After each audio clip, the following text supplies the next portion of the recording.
today we are going to see the next enthalpy, that is the enthalpy of combustion.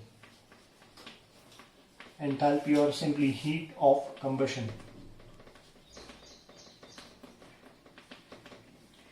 The symbol for which is delta H naught और यहाँ पे CA, C for combustion.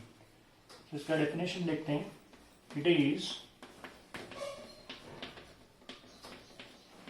the change in enthalpy or the amount of heat evolved during the combustion of 1 mole of a substance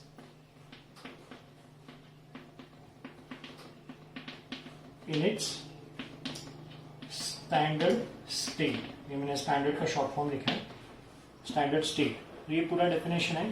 it is the change in enthalpy, delta H है, change in enthalpy है, और the amount of heat evolve. This is important, मैं discuss करूंगा. During the combustion of 1 mole of a substance in its standard state. Now I'll explain you the definition of enthalpy of combustion. What we have seen is the definition of enthalpy of combustion. Combustion is basically burning in presence of air, and it obviously is an exothermic reaction. इसके लिए हमने यहाँ पे precisely the amount of heat evolved लिखा है. ऐसा हमने formation में लिखा नहीं था, क्योंकि फॉर्मेशन ऑफ कंपाउंड एक्सोथर्मिक भी हो सकता है या एंडोथर्मिक. इसके लिए तभी हमने अमाउंट ऑफ हीट रिक्वायर्ड लिखा था. यहाँ पे अमाउंट ऑफ हीट इवॉल्व है, ये फर्क है कंबशन और फॉर्मेशन में. ड्यूरिंग द कंबशन ऑफ 1 मोल, ये सिमिलैरिटी है. फॉर्मेशन भी, जिसका फॉर्मेशन था उसका 1 मोल था, यहाँ पे जिसका कंबशन है उसका 1 मोल है ना, 1 मोल ऑफ अ सब्सटेंस. फिर यहाँ पे फर्क है. फॉर्मेशन में हमने 1 मोल ऑफ अ कंपाउंड लिखा था, हम लोग कंपाउंड फॉर्म कर सकते हैं, लेकिन यहाँ पे सब्सटेंस लिखा है. सब्सटेंस एलिमेंट हो सकता है, कंपाउंड हो सकता है ना. तो इसके लिए मतलब कंबशन सब्सटेंस का मतलब एलिमेंट का भी हो सकता है, कंपाउंड का भी. फॉर्मेशन सिर्फ कंपाउंड का होता है. तो यहाँ पे सब्सटेंस है in it standard state. Standard state में फिजिकल स्टेट भी है और उसका एलोट्रोपिक फॉर्म भी आता है. वो दोनों स्टैंडर्ड होना चाहिए. Okay, standard enthalpy of formation और कंबशन के बारे में मैंने यहाँ पे थोड़ा आपको एक नोट दिया है. Standard enthalpy of formation can be positive और नेगेटिव, है ना. ये अनप्रेडिक्टेबल है. फॉर्मेशन पॉजिटिव भी हो सकता है या नेगेटिव भी, लेकिन कंबशन का ऐसा नहीं. Standard enthalpy of combustion is always negative, क्योंकि वो हमेशा एक्सोथर्मिक प्रोसेस है. यहाँ पे एक्सेप्शन है, except for nitrogen and fluorine. Nitrogen और फ्लोरीन का कंबशन होते हुए भी एंडोथर्मिक है, एक्सेप्शन है. बाकी सारे कंबशन जो होते हैं वो हमेशा एक्सोथर्मिक होते हैं. इसके लिए डेल्टा एच हम लोग नेगेटिव लेते हैं. Okay, let us see a question here. Which of the following is the correct way of representing formation of water? मैंने आपको 4 ऑप्शंस दिए हैं. तो इसमें से फॉर्मेशन का डेफिनेशन सेटिस्फाई करने वाला कौन सा रिएक्शन है? ये नहीं आ सकता क्योंकि ये गलती है. फॉर्मेशन का पहला क्राइटेरिया जिसका फॉर्मेशन है उसका 1 मोल होना चाहिए, तो ये गया. ये नहीं आ सकता क्योंकि ये गलती है ना. वाटर अपने स्टैंडर्ड फिजिकल स्टेट में नहीं है, तो ये भी गया. अब ये और ये तो एग्जैक्टली सेम है, आप कंपेयर करके देख सकते हैं.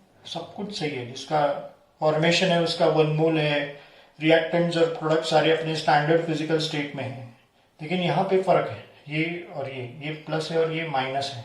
तो इन दोनों में से सिर्फ यही सही है, ये गलत है. अब यहाँ पे तो हमने ऐसा लिखा है, can you see this, standard enthalpy of formation can be positive और नेगेटिव. तो फॉर्मेशन ऑफ वाटर नेगेटिव ही होता है ना. इतना याद कैसे रखेंगे, क्योंकि कितने सारे कंपाउंड्स हैं, हर एक का एंथैल्पी ऑफ फॉर्मेशन पॉजिटिव होता है या नेगेटिव, ये तो कोई याद रख नहीं सकता है. तो फिर मुझे समझा कैसे कि ये नेगेटिव ही है. देखो, ये जो फॉर्मेशन ऑफ वाटर है वो कंबशन ऑफ हाइड्रोजन भी तो है, करेक्ट ना. ये कंबशन ऑफ हाइड्रोजन का डेफिनेशन भी सेटिस्फाई करता है. अगर ऐसा है इसका मतलब, और हमने देखा है कि कंबशन तो क्या होता है, नेगेटिव ही होता है. इसका मतलब यही आंसर आना चाहिए. Okay, See the next question please. Which of the following is not endothermic? तो पहले क्वेश्चन देख लो. नॉट एंडोथर्मिक मतलब which of the following is exothermic. ये क्वेश्चन हो गया. So fusion of ice is basically endothermic. Fusion of ice मतलब ice melt होता है कैसे? हीट एब्जॉर्ब करके. वेपोराइजेशन ऑफ वाटर, वाटर भी हीट एब्जॉर्ब करता है और उसका वेपोराइजेशन होता है. Combustion of ethane, it is exothermic. Correct ना? कंबशन है तो एक्सोथर्मिक है, तो ये आ सकता है. लेकिन यहाँ पे भी कंबशन है. अब कंबशन ऑफ नाइट्रोजन एक्सेप्शन है, आपको सिखाया गया है ना. नाइट्रोजन और फ्लोरीन ये दो ही सब्सटेंस है जिनका कंबशन एंडोथर्मिक होता है. अपने को नॉट एंडोथर्मिक मतलब एक्सोथर्मिक चाहिए, तो यही आपका आंसर है. एंथैल्पी ऑफ कंबशन का डेफिनेशन अच्छे से समझने के लिए let's just see few examples here. First let us से कंबशन ऑफ हाइड्रोजन. करेक्ट, ये है कंबशन ऑफ हाइड्रोजन. तो कंबशन मतलब हाइड्रोजन का कंबशन मतलब उसमें ऑक्सीजन ऐड करना है. पहली बात तो कंबशन रिएक्शन कैसे लिखते हैं समझ लो. उसका एक रिएक्टेंट फिक्स है ऑक्सीजन. जिसका कंबशन रहेगा उसमें ऑक्सीजन ऐड किया मतलब कंबशन रिएक्शन हो गया. करेक्ट और नॉट? तो ये कंबशन ऑफ हाइड्रोजन तो ये आएगा और इससे आपको वाटर मिलेगा. ये मैं फिजिकल स्टेट लिख रहा हूँ. H2O लिक्विड मिला है, इसको बैलेंस करते हैं. ये रिएक्शन परफेक्टली बैलेंस है. तो इस एंथैल्पी को एंथैल्पी ऑफ कंबशन कह सकते हैं कि नहीं? हाइड्रोजन का नहीं कह सकते. क्यों नहीं कह सकते? ये मिस्टेक है. डेफिनेशन क्या कहता है? 1 मोल होना चाहिए जिसका कंबशन है उसका. तो ये गलती है, मतलब ये कंबशन ऑफ हाइड्रोजन नहीं हो सकता. ओके, तो कंबशन ऑफ हाइड्रोजन कैसे लिखते हैं? अगेन H2 प्लस O2 जिसका कंबशन है उसमें O2 ऐड कर दिया ऐसा, तो ये कंबशन हो गया और आपको वाटर ही मिलेगा. इसको मैं बैलेंस करता हूँ. जिसका कंबशन है उसका 1 मोल आना चाहिए. करेक्ट और नॉट? और ये H2 गैस लिख दिया तो ये गलती हो गया. अभी भी ये कंबशन ऑफ हाइड्रोजन नहीं कहलाएगा, है ना? आप समझ रहे ना मैं जानबूझ के मिस्टेक्स कर रहा हूँ, है ना? क्या कहते हैं? स्टैंडर्ड स्टेट जरूरी है. क्या ये वाटर का स्टैंडर्ड स्टेट है? नहीं. रिएक्शन में जितने भी रिएक्टेंट प्रोडक्ट है सारे स्टैंडर्ड स्टेट में होने चाहिए. इस हिसाब से ये गलती है. तो फिर अब सही लिखते हैं. H2 gas plus half O2 gas, physical state सही है, बैलेंसिंग भी सही जा रहा है और H2O लिक्विड परफेक्ट है. जिसका कंबशन है उसका 1 मोल है. सारे रिएक्टेंट्स और प्रोडक्ट्स अपने स्टैंडर्ड स्टेट में है. तो ये definitely enthalpy of combustion of hydrogen है. लेकिन लगे आप ये भी देख लो, ये तो फॉर्मेशन ऑफ वाटर भी है जो ऑलरेडी हम लोग देख चुके हैं. क्यों है? वो अभी प्रूव हो गया क्योंकि ये फॉर्मेशन के भी सारे क्राइटेरिया सेटिस्फाई कर रहा है. जिसका फॉर्मेशन है उसका 1 मोल, जिसका फॉर्मेशन है उसके कॉन्स्टिट्यूएंट एलिमेंट्स रिएक्टेंट में है, सारे रिएक्टेंट्स और प्रोडक्ट्स अपने स्टैंडर्ड स्टेट में है. तो मैं ऐसा लिख सकता हूं, दिस इज ऑल्सो, है ना, formation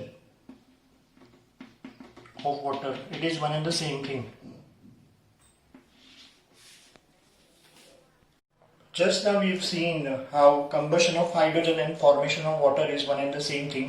To have a better understanding of this, let us have a question based on this. The question says that if the standard heat of formation of water is minus 286 kilojoules per mole, then the question number 1, what is the standard enthalpy of combustion of hydrogen? Now you know the answer. It is obviously minus 286 kilojoules per mole. Why? Because standard enthalpy of formation of water and combustion of hydrogen is one and the same thing. So this is your answer, right? और एक question है, what is the amount of heat evolved in the combustion of hydrogen? In the combustion of hydrogen means 1 mole of hydrogen, and the answer should be 286 kilojoules per mole. Why is it like this? यहाँ पे minus 286 लिखा है और यहाँ पे minus क्यों नहीं लिखा है? क्योंकि you see the question has this word evolved. So when you have the word evolved, liberated, given out in the question itself, you need not report the answer with a negative sign. Here, it is not mentioned whether the heat is evolved or liberated or given out. So you need to mention, otherwise how would you understand whether this is exothermic or endothermic? You know, when the delta H is negative, it is exothermic. But here when in the question itself it is mentioned that it is evolved, then you are supposed to report the positive answer. Remember, in your entrance exam, this will happen when we'll solve the sums of Hess law. If you find such words in the question itself, even if your answer after calculation is negative, you are supposed to report the positive answer. Please remember that. Let's see example number 2 for the enthalpy of combustion. It is combustion of carbon.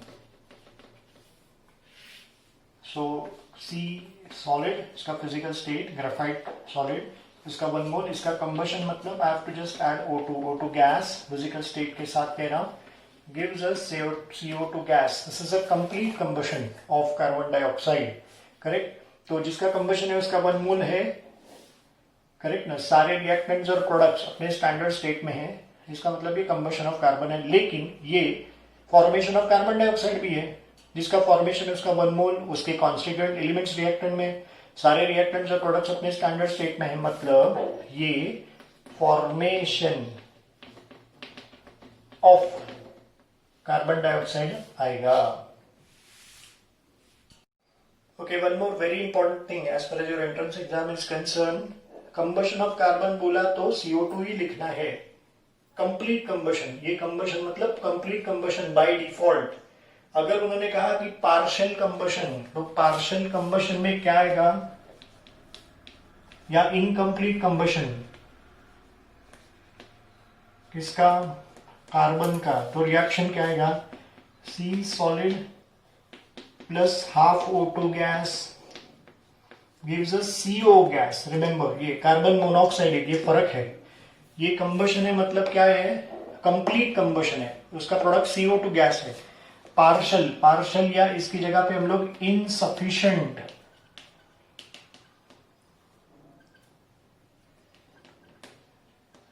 है ना, combustion ऐसा भी कह सकते हैं, या incomplete ऐसा कह सकते हैं, जिसमें कार्बन मोनोऑक्साइड आएगा. Remember, this is the difference. Okay, third example, let's say we have combustion of sulfur. So it should be sulfur solid plus O2 gas gives us sulfur dioxide gas, correct? ये जिसका combustion है उसका 1 मोल है, सारे reactant product standard state में है, लेकिन ये फॉर्मेशन ऑफ SO2 भी है, फॉर्मेशन ऑफ सल्फर डाइऑक्साइड, ये भी आएगा. Example number 4, combustion of nitrogen. So it should be N2 gas plus O2 gas gives no gas. No gas मतलब नाइट्रिक ऑक्साइड गैस, हाँ ऐसे. तो जिसका कंबशन है उसका 1 मोल है, सारे रिएक्टेंट्स प्रोडक्ट अपने स्टैंडर्ड स्टेट में, मतलब ये कंबशन ऑफ नाइट्रोजन है, लेकिन ये फॉर्मेशन ऑफ नाइट्रिक ऑक्साइड नहीं है. This is not formation. आप देख सकते हैं जिसका फॉर्मेशन है उसका 2 मोल्स है, तो ये फॉर्मेशन में ही आएगा.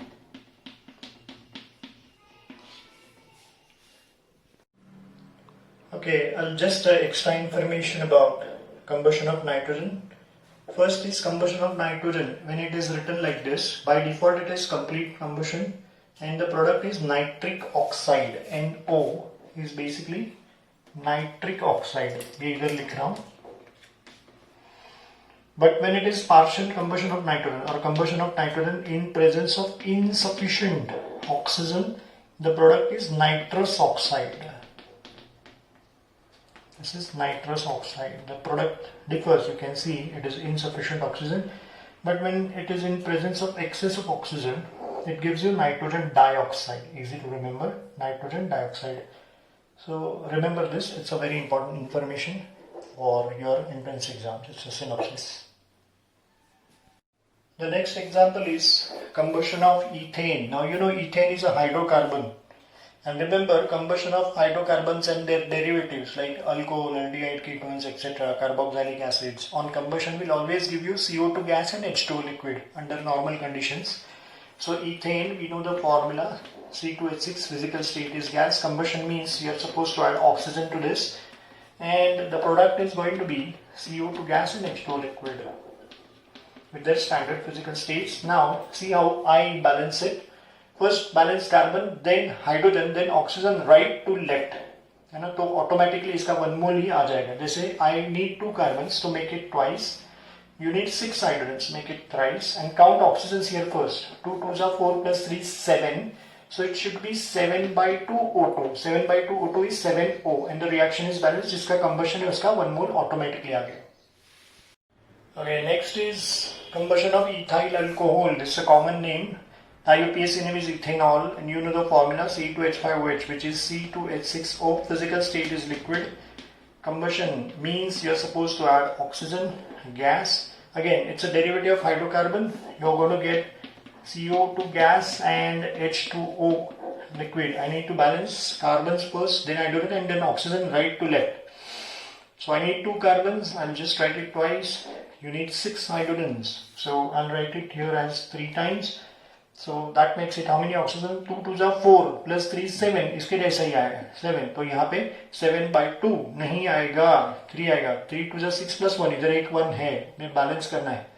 करेक्ट ना? इधर 7 है तो 7 by 2 है तो हमेशा 7 by 2 नहीं आता. You have to check every time. Correct? It is 2 2s are 4 plus 3 7. 3 2s are 6 plus 1 is 7. It is balanced.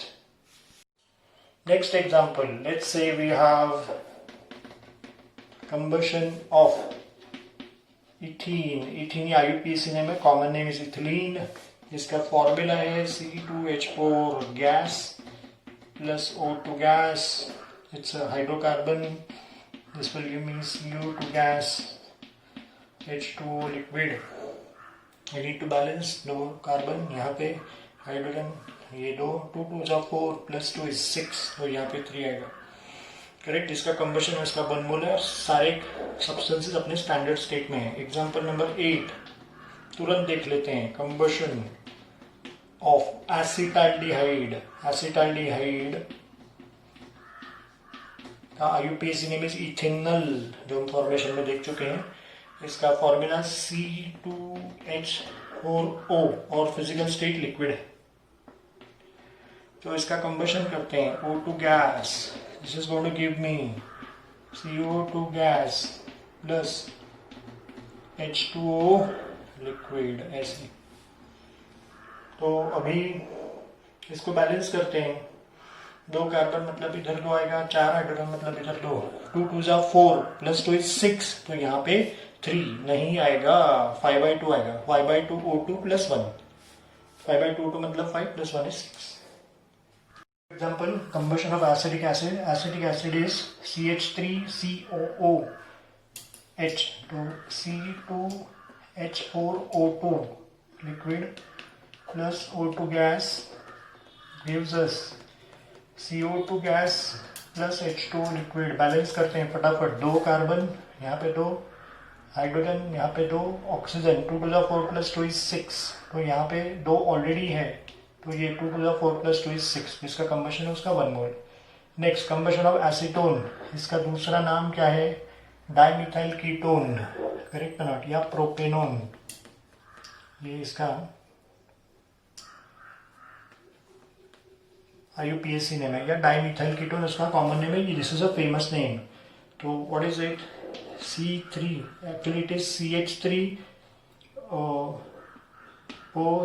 COCH3 ऐसे आता है. तो इसमें 3 कार्बन है, 6 हाइड्रोजन और 1 ऑक्सीजन. ऐसे लिखना चाहिए. 3 carbon 6 hydrogen 1 oxygen liquid plus O2 gas gives us CO2 gas plus H2O liquid. कितने कार्बन चाहिए? 3. ये आ गया. 6 हाइड्रोजन मतलब इधर 3. 3 2s are 6 plus 3 is 9. में से 1 गया इधर. So it should be 4 O2. Let's see the next example. Combustion of glucose. It is C6H12O6 solid plus O2 gas. This is going to give me CO2 gas plus H2O liquid. Now let's balance. You need 6 carbons. So 6. 12 hydrogen. Again 6 here. 6 2s are 12 हो गया. फिर oxygen. 6 2s are 12. Plus 6 is 18. में से 6 गया तो 12 बचा. इसके लिए यहाँ पे 6 O2 आएगा. तो next is combustion of carbon disulphide. ये हाइड्रोकार्बन नहीं है, CH2 लिक्विड सॉल्वेंट है की तरह यूज करते हैं. और यहाँ पे आपको प्रोडक्ट मिलेगा CO2 gas and SO2 gas मिलेगा. These are all hypothetical reactions. You need one carbon, it is balanced. 2 sulfurs, so this should be 2 sulfurs. Then 2 2s are 4 plus 2 is 6, so this should be 3 times. एक important concept देख लेते हैं. Delta N का formula number of moles of gaseous products minus number of moles of gaseous reactant. GP मतलब gaseous products, GR मतलब gaseous reactant. सिर्फ gaseous लेते हैं, solids और liquids नहीं लेते हैं. तो ये जो रिएक्शन है तुरंत देख लेते हैं. कंबशन ऑफ ग्लूकोज, इसका डेल्टा एन कैसे निकालते हैं. ये आपके प्रोडक्ट्स है जिसमें से ये गैशियस है तो ये लेना है, और ये गैशियस नहीं है तो ये इसका कोएफिशिएंट नहीं लेना है. तो number of moles of gaseous product इस रिएक्शन का कितना आया, सिर्फ 6 आया, ये गया लिक्विड है इसके लिए. Minus number of moles of gaseous reactants, दोनों रिएक्टेंट में से सिर्फ ये गैशियस है, इसका कोएफिशिएंट 1 नहीं लेना है, 6, तो इसका डेल्टा एन 0 हो गया. या तो कोई दूसरा रिएक्शन देख लेते हैं, जैसे एसिटाल्डिहाइड वाला देख लेते हैं. ये number of moles of gaseous products minus number of moles of gaseous reactant. Product gaseous है क्या, ये गैशियस है, ये नहीं है, तो ये 2 लेंगे, माइनस ये लिक्विड है तो ये क्या है 5/2, मतलब एक्चुअली 2.5 हो गया, तो ये -½ या -0.5 मोल, ये आंसर है. इस तरीके से डेल्टा एन निकाला जाता है. तो आज के लेक्चर में हम लोग ने एंथैल्पी ऑफ कंबशन देखा और इसके साथ थोड़ा सा डेल्टा एन देखा, कुछ एग्जांपल्स देखे हम लोगों ने. अगर आपको ये वीडियो अच्छा लगा हो तो please don't forget to press the like button and please do subscribe my YouTube channel. Thank you.